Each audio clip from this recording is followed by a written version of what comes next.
근데 첼시전 이긴 거 관련해서 리뷰 영상 제작을 하나 하려고 했는데 방향성을 모르겠어가지고 아니 어떻게 이거 영상 의도를 가져가야 될지. 근데 확실한 거는 아모림 관련해서는 딱히 이야기할 거리가 크게는 없을 것 같아요. 물론 경기 내에서도 아모림의 단점뿐만 아니라 장점들도 어느 정도는 있었던 경기였다곤 해도 이거를 뭐 깊게 가져가야 될 필요성은 없는 것 같아요. 예를 들면 첼시전에서 어차피 뭐 10대 10 상황에서 후반만 보자면 1대 0 아니었냐, 아니면 10대 11 상황으로 전반전에 수적 우위 있는데도 확실하게 통제 못했지 않냐, 이런 단점들 가지고 무슨 아모림을 첼시전을 기점으로 경질시켜야 된다, 이것도 좀 빡세고. 그렇다고 첼시전에 몇 개의 아모림의 장점들, 물론 그 아모림 장점들도 좀 당연하다고 보면 당연한 건데, 예를 들면 교체 괜찮게 가져갔다든지 10대 11 수적 우위 상황에서 원래 3선에 쓰던 브루노랑 스토퍼 더리우트 확실하게 전진시켜가지고 전방에서의 수적 우위 최대한 이용하려고 했다, 이런 것들 뭐 당연할 순 있어도 원래 맨유라는 팀이 지금까지 당연한 걸 못해 오던 팀이잖아요. 아모림도 그렇고. 그러니까 뭐 이렇게 당연한 걸 했다고 해도 그런 것도 장점으로 볼 수도 있을 거고. 근데 아모림이 그런 장점들도 조금씩 보였다고 해도 이거를 이유로 이제 아니 아모림 드디어 깨달은 건가? 이런 장점들 나오기 시작했네, 유임시켜야지, 이것도 조금 섣부른 판단이지 않을까. 이것도 좀 섣부른 판단일 것 같기도 해요. 그래서 첼시전은 뭔가 감독에 대한 이야기보다 뭐 아모림을 경질시켜야 된다, 유임시켜야 된다, 이런 이야기보다 선수들에 집중해서 리뷰를 해보는 게 맞지 않을까, 저는 그렇게 생각합니다. 잠시만, 80만원? 지금 인터넷 끝판왕에서 여러분들이 모르시는 통신지원금 80만원 설치 당일에 즉시 입금 받으실 수 있습니다. 내가 내는 한 달 인터넷 요금, 핸드폰 요금에 포함되어 있는 거라서 이거 안 받으면 결국 본인만 손해보는 거예요. 통신지원금 80만원 뿐만 아니라 합리적인 요금 설계로 결합 할인 72만원까지 놓치지 않게 챙겨준다고 합니다. 이게 또 꼭 가입하지 않으셔도 되고 전화하신 다음에 견적만 받아보셔도 스타벅스 기프티콘까지? 와, 혹시라도 현금 사은품 다른 데서 더 준다고 해도 차액 150% 보상해준다고 합니다. 다른 데 알아볼 필요도 없이 믿고 하셔도 되고요. 365일 상시 상담 가능합니다. 1555-5159 전화하시거나 더보기란 고정 댓글 링크로 확인해보세요. 보드지는 곧 죽어도 5월까지? 그냥 뭔가 어떤 기분인지 모르겠어요. 일단 경기는 이겨가지고 분명 확실하게 기분은 기모찌인데 아모림에 대한 평가를 할 수가 없다는 게 좀 아쉬운 것 같아요. 애초에 전반 4분에 첼시에서 퇴장이 나왔기 때문에 딱히 아모림에 대한 내용적으로는 크게 볼 게 없었던 그런 경기였잖아요. 그게 좀 아쉬워. 그냥 11대 11로 확실하게 다이 까서 이겼으면은 그에 대한 확실한 내용 칭찬하면 되는 거고, 졌으면 단점들 확실하게 비평하면 되는 거고, 이런데 둘 다 아니라 이미 내용적으로 건질 게 없었던 경기라서, 그래가지고 뭐 그나마 해당 경기에서 조금 긍정적이게 볼 수 있었던 뭐 선수의 부분이라든지 뭐 전술적 부분을 말씀드리자면, 일단 맨유 라인업은 이렇게 나왔었잖아요. 3-4-3 그대로 나왔고, 근데 사실 선발 라인업 보고도 제가 좀 많이 아쉬웠던 게, 이미 토트넘전 유로파 결승, 지난 시즌 유로파 결승에서 그리고 많은 빅경기들,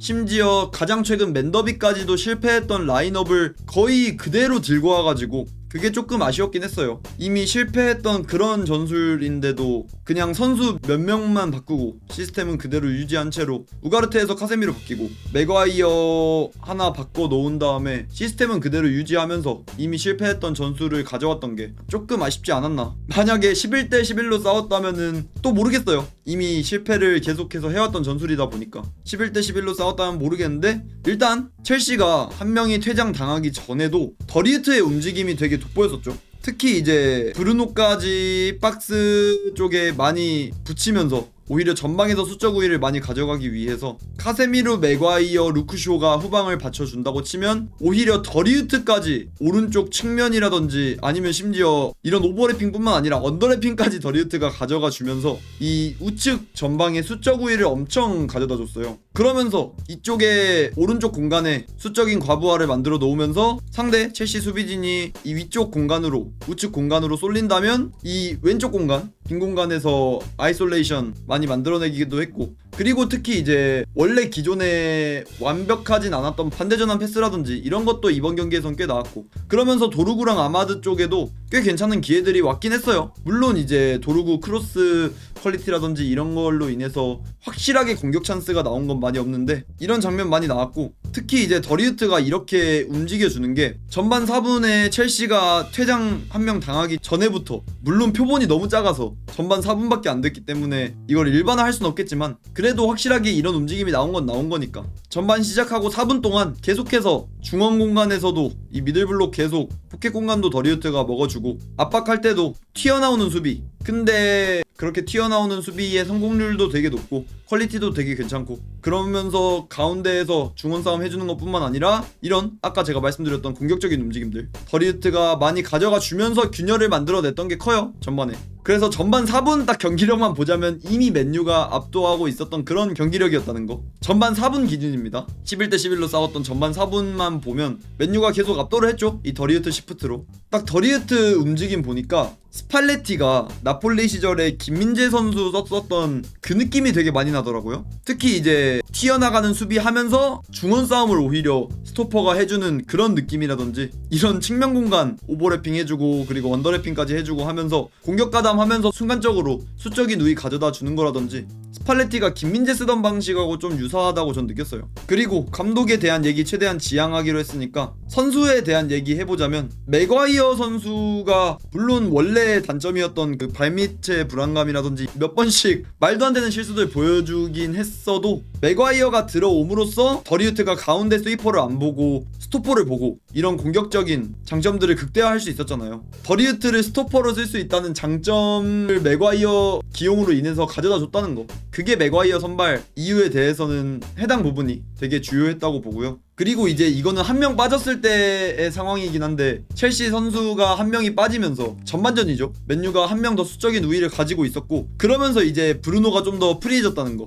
그래서 이번 경기 계속해서 박스 타격을 많이 가져갔잖아요. 전반전 기준으로는 후방에서 받쳐준다기보단 계속해서 박스 타격하고 침투 움직임 가져가고, 전방에서 브루노가 계속해서 놀다 보니까 확실하게 브루노가 기존에 보여줬던 장점들, 솔샤르 시절부터 항상 그 세컨톱이라든지 공미 자리 거기에서 보여줬던 장점들이 너무 잘 나왔어서, 그래서 브루노는 확실히 지금 떨어진 폼으로 봤을 때는 3선보다는 그래도 뭐 아모림볼에서 2선이 사실 100% 잘 맞는 롤인진 모르겠어요. 아직은 그냥 베스트는 뭐 4-2-3-1에서 중앙 공미겠지만, 아모림볼에서 3-4-3에서의 2선으로 쓰려면 어느 정도의 전술적 수정이 필요하겠죠. 물론 아모림이 그렇게 쓸지는 당연히 미지수지만, 박스 타격할 때는 기존에 저희가 알고 있었던 브루노의 폼이 나왔다는 거. 지난 경기 지지난 경기 계속해서 3선에서 안 좋은 모습을 보였던 브루노인데 공격적인 롤 주니까 확실하게 괜찮더라고. 그리고 또 셰시코도 조금 아쉽긴 했죠. 사실 산체스 키퍼 퇴장 유도, 거기에 중간 역할이 되는 그 헤더 떨궈주기, 그거 말고는 딱히 위협적인 모습 못 보여줬어서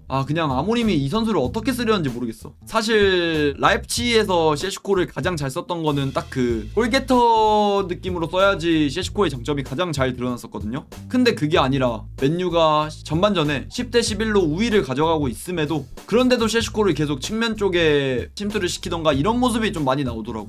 물론 아모림볼에서 스트라이커가 그런 역할을 해줘야 되긴 하지만 셰시코에게 100% 맞는 옷은 아니다 보니까 조금 아직까지도 붕 뜨는 그런 모습이 아닐까. 셰시코도 지금 빨리 그냥 골이 하나 무조건 터져줘야 될 것 같아. 원래 스트라이커가 그렇잖아요. 팀을 옮긴 이후에 마중물이 좀 필요한 것 같아. 한 골을 일단 넣어야지 그 이후로 좀 순풍순풍 잘 들어갈 것 같은데. 그래서 최근에 에키티케라든지 요케레스도 프리미어리그 오자마자 데뷔골을 빠르게 넣어서, 그래서 지금도 나쁘지 않게 하고 있다고 생각하거든요. 셰시코도 좀 데뷔골이 빠르게 필요하지 않을까. PK라도 하나 그냥 셰시코한테 줬으면 좋겠어. 셰시코는 그래도 아직 평가하기 이르지. 한 8라운드까진 봐야 돼. 아마드는 개인 폼이 퍽이었어서 딱히 코멘트를 안 달겠고요. 아마드는 진짜 심각하다. 그냥 제가 생각하는 건 아모님이 차라리 아마드를 좀 벤치 스타트로 썼으면 좋겠어. 제발. 원래 이렇게 폼 떨어진 선수는 계속 선발 주구장창 쓰면 안 되거든. 출전 시간 줄 테니까 폼 어떻게든 돌아와라, 이게 아니라 그냥 일단 벤치에서 좀 체력적으로 쉬게 해주든, 아니면은 오히려 상대 체력이 없을 때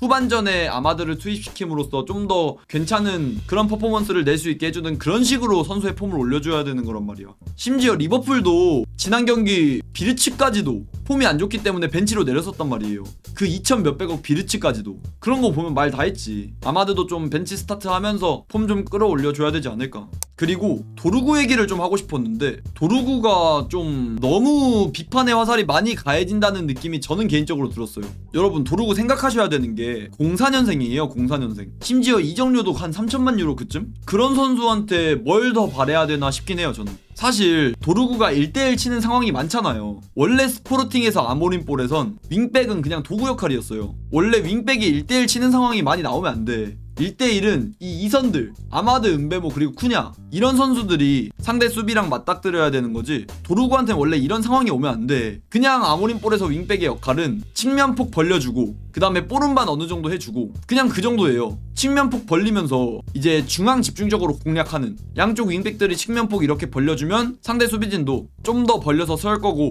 그러면 그만큼 중앙의 공간이 조금 더 나는 거니까 이런 중앙 공간들을 공격진들이 공략하는 이런 축구를 원래 아모림이 했었고, 이런 축구가 스포르팅에선 통했단 말이에요. 근데 그게 아니라 지금은 윙백한테 그냥 1대1을 시켜버리잖아. 주변에 지원 아예 없이. 근데 이런 면에 있어서 지금 원래 스포르팅에서 하던 그런 아모림볼이 프리미어리그에서 안 통하는 건지, 그래서 이렇게 윙백이 1대1 상황 많이 나오는 건지, 아니면 아모림이 뭔가 스포르팅에서 하던 전술과 지금 맨유에서 하는 전술이 좀 달라진 건지는 모르죠. 그거는 감독 본인만 알겠지. 근데 일단 확실한 건 원래 이렇게 윙백이 상대 수비와 1대1로 자주 맞닥뜨리는 상황이 나오면 안 됩니다. 이런 식으로 윙백 쓸 거면 윙백 퀄리티 되게 중요한데, 그러면은 도루구가 아니라 더 확실한 윙백 자원을 사왔어야지. 이게 만약에 의도된 1대1이고 의도된 전술이고 이렇게 계속 팀을 운용했을 거면 마즈라위 도루구가 아니라 프림퐁 그리말도가 있어야 돼요. 근데 이렇게 전술적으로 도루구가 지금 뭔가를 하기 빡센 상황인데도 저는 그래도 아직 사실 기대감이 크게 없어서 그런 걸 수도 있어요.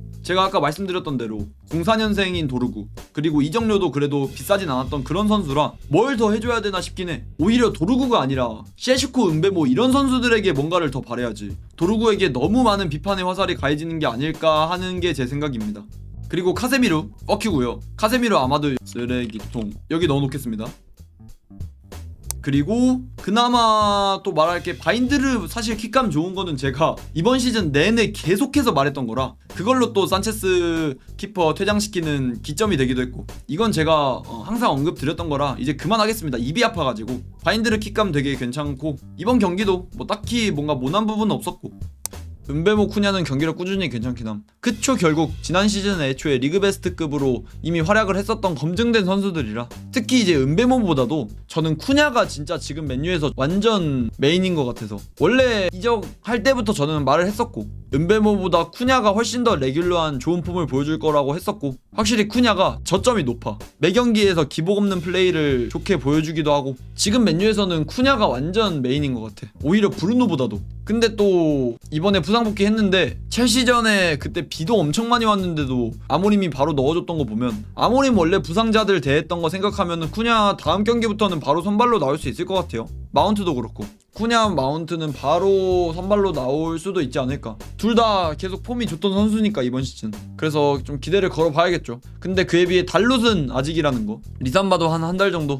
그냥 저는 좀 마이누 좀 맞는 옷 좀 찾아줬으면 좋겠네. 마이누의 개인 폼은 막 엄청 나쁜 것까진 아닌 것 같아 보이는데, 사실 물론 마이누 개인 폼도 2324 시즌급으론 절대 안 나오지. 그 정도는 아니어도 막 아예 못 쓸 정도의 폼은 아닌 것 같은데도 아모림이 그냥 본인 전술에 안 맞다고 안 쓰는 것 같아서, 마이누가 좀 맞는 옷을 찾았으면 좋겠고, 아모림이 좀 그런 것 좀 맞춰줬으면 좋겠는데, 지금 아모림 기조 봤을 때는 시스템 바꿀 생각이 추호도 없고. 그거 보셨어요? 웃긴 거 하나 있던데? 교황 관련해서 아모림이 이런 말 했었잖아요. 교황이 설득해도 전술 변경은 없을 거라고 말한 아모림, 이런 말을 했었는데 조크였다고 합니다. 조크. 드립 조크였다고 해요.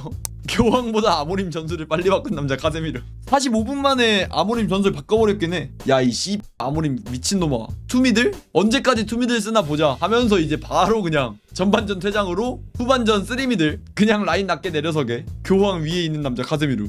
그것도 웃기더라. 아모림이 지난 인터뷰에서는 진짜 죽을라 하거든요. 이거 봐봐, 표정. 표정 봐봐 지금. 도끼가 가득 차 있어 지금. 말눈광이야. 이렇게 진짜 애견모림 경기 지고 상황 안 좋고 할 때는 이렇게까지 정색하면서 인터뷰하다가 활짝 그냥 웃음꽃이 활짝. 아가림 씨발 맞네. 애견모림이 아니라 아가림이었네. 가지마 나 진짜 못 참는다. 만약 부포전 2점 차로 못 이기면 아모림한테 싹커킹 날린다.